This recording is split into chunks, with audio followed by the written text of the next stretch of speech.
Bon, je reviens sur ce document avec la découverte du paléo-hébreu qui a été retrouvé en Afrique centrale, plus précisément dans les régions de Bas-Congo. Nous savons très bien que l'ancêtre de la langue hébraïque n'a pas été retrouvé à Jérusalem.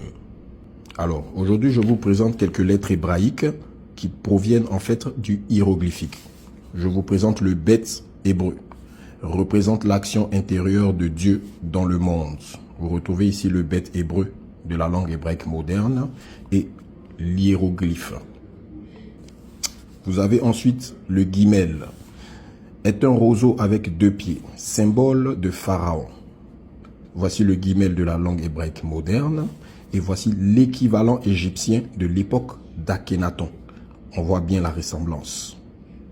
Vous avez ensuite le Dalet, est le hiéroglyphe de Dieu Adonai. Dalet hébreu, hiéroglyphe de Dieu Adonai.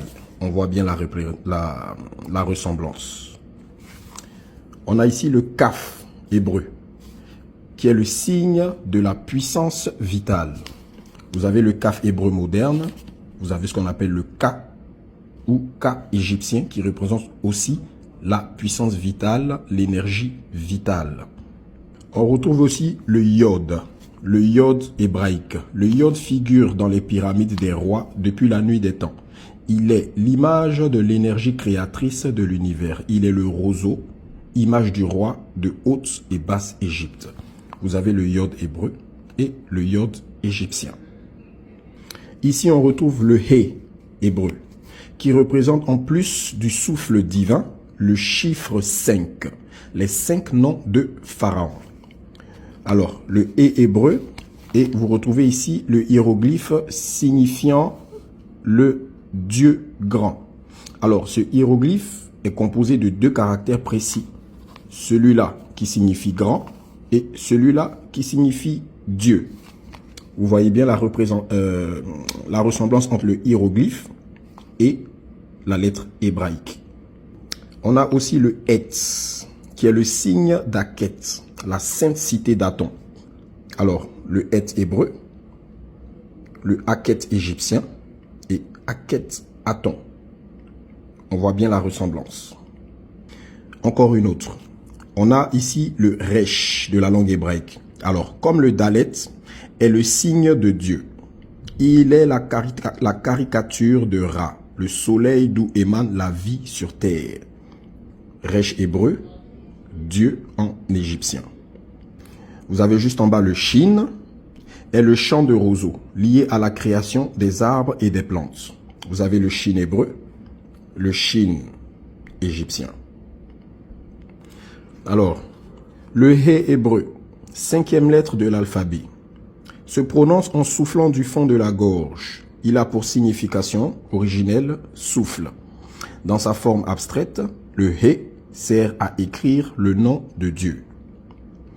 Hachem, imprononçable par les fidèles. De même, en ancienne Égypte, d'après Christian Jacques, les textes des pyramides affirment de façon claire la réalité d'une puissance divine unique, inaccessible à l'esprit humain. Dieu grand, dont le nom est inconnu. Comme vous pouvez voir ici, voici la représentation égyptienne du He hébreu, composé de deux caractères, l'un d'entre eux signifiant grand et l'autre signifiant le Dieu. Celui-là, séparé du grand, ressemble tout à fait à ce qu'on appelle le Dalet de la langue hébraïque. Hiéroglyphe signifiant le grand Dieu, analogie de forme et de signification avec le He hébreu. Le He a pour valeur numérique 5, ce qui correspond aux 5 livres de la Torah. J'ai trouvé celui-là très intéressant. Un autre hiéroglyphe rappelle approximativement le He hébreu dans la forme et le son. Vous avez le H hiéroglyphique et le He hébreu. Alors, qu'est-ce qu'on nous dit? Il correspond à l'article partitif de, dans la traduction du mot égyptien Yahudaha Malek, découvert par Champollion en hébreu Yehuda Amalkut. Ils signifient tous deux le royaume de Juda. Le He est aussi présent dans le nom Yahou, gravé sur une colonne du temple d'Amenophis III à Soleb. Alors, le iode, on nous dit ici, de nombreux mots de l'ancienne Égypte comprenant des iodes se rapprochent de l'hébreu. Mais les savants ont toujours privilégié les consonances gréco-latines étrangères aux langues sémitiques. Le iode hébreu, comme le iode égyptien, sert à désigner les pronoms possessifs, le mien, les miens, ainsi que ma, mon, mes. Alors, on nous dit que le iode égyptien peut s'écrire dans l'autre sens en gardant la même signification.